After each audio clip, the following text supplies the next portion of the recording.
nervioso central, el cual está localizado dentro del cráneo y en la columna vertebral. A su vez, el sistema nervioso central está compuesto por la médula espinal, que se encuentra ubicada dentro del interior de la columna vertebral, y por el encéfalo, que se sitúa dentro del cráneo. Es ahí donde está la corteza cerebral, una capa de tejido que cubre los hemisferios cerebrales. Esta capa cuenta con circunvalaciones que generan pliegues, lo cual permite que aumente la cantidad de la corteza sin que aumente el volumen cerebral total. Está representado por una lámina de sustancia gris, la cual cubre los dos hemisferios cerebrales. Las grandes hendiduras de una corteza plegada se denominan fisuras y las pequeñas se llaman surcos. La fisura longitudinal es la más grande, está separada a los dos hemisferios cerebrales.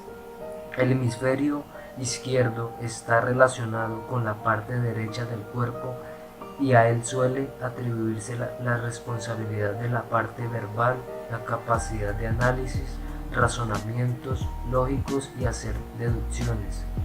El hemisferio derecho se encarga de la parte izquierda del cuerpo y a él se dice que está relacionado con la orientación espacial, la conducta emocional, la intuición, razonamientos de cara, de voces y melodías. La cara lateral de cada hemisferio cuenta con dos limitaciones principales, que son cisura central y la cisura lateral. Estas cisuras se dividen parcialmente cada hemisferio en 4 lóbulos. El lóbulo frontal contiene principalmente la corteza motora primaria, en donde hay neuronas que controlan los músculos del cuerpo. El lóbulo parietal aloja la corteza somatosensorial primaria, compuesta por neuronas relacionadas con el tacto. El lóbulo temporal contiene neuronas que captan realidades sonoras en la corteza auditiva primaria. El lóbulo occipital contiene la corteza visual primaria. La corteza cerebral está integrada por 6 capas de evolución relativamente reciente, las cuales se aumentan de la primera a la sexta, empezando por la superficie.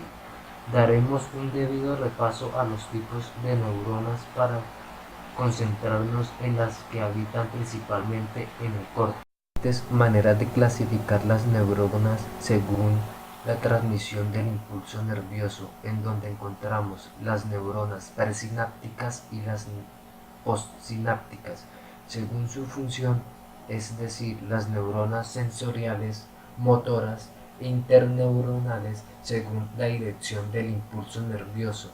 Aquí encontramos las neuronas aferentes y las neuronas eferentes, según el tipo de sinapsis. Son las neuronas excitatorias, inhibitorias y moduladoras, según su morfología externa, neurona multipolar, unipolar y bipolar. Y finalmente las neuronas que más nos interesan en estos momentos, que son las que encontramos en la corteza cerebral, las neuronas piramidales y las estrelladas. Antes de empezar a hablar sobre las capas de la corteza cerebral, es importante hablar sobre los tipos de células que existen en ella. Los dos tipos de células principales en la corteza cerebral son las células estrelladas o granulares, que son pequeñas neuronas de axón corto que no salen de la corteza. Son las principales interneuronas corticales. Y las células piramidales, que reciben su nombre piramidal por la forma de su soma. Son neuronas que varían mucho en su tamaño. Encontramos células piramidales gigantes en la corteza motora y son las principales neuronas eferentes de la corteza.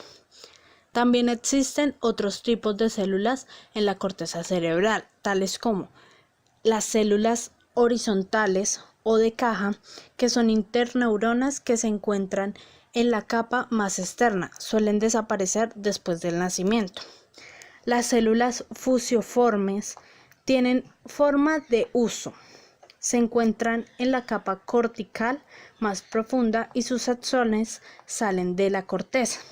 Y las células Martinotti son interneuronas que se encuentran por todas las capas y envían sus axones hacia la superficie.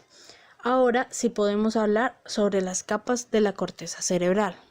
La capa molecular es el más externo y por lo tanto más reciente en origen de todos los estratos de la corteza cerebral, conocida también como la capa plexiforme. Es esencialmente una capa sináptica formada por una espesa red de fibras neuronales. Capa granular externa. La segunda capa que conforma la corteza cerebral es la capa granular externa. Esta está formada por una gran cantidad de pequeñas células estrelladas y piramidales. Capa piramidal externa. Recibe su nombre del tipo de células que la componen. Las células piramidales, estas células dirigen sus axones hacia otras zonas de la corteza, hacia otros distintos subcorticales en forma de fibras de proyección, asociación y comisurales. Granular interna. Esta capa está formada esencialmente por una masa compacta de células estrelladas, la mayoría de las cuales reciben aferencias de la zona del tálamo. Estas fibras ordenadas de manera horizontal son conocidas como banda externa de Weininger. Capa piramidal interna. Esta quinta capa entraña una gran cantidad de células piramidales de medio y gran tamaño, así como células estrelladas y de Martinotti. Sus filamentos dispuestos en horizontal también conforman parte de la banda interna de Weininger. Capa multiforme o polifórmica. La última de estas capas en la formada por células de tipo fusiforme, de cuales derivan la información a la corteza, al tálamo y a los núcleos extraídos. Además también incluye células piramidales de cuerpo triangular u ovoide. De esta manera terminamos nuestro recorrido por la corteza cerebral. Agradecemos por su atención. Esta fue una cápsula científica realizada para la Corporación Universitaria Uniminuto.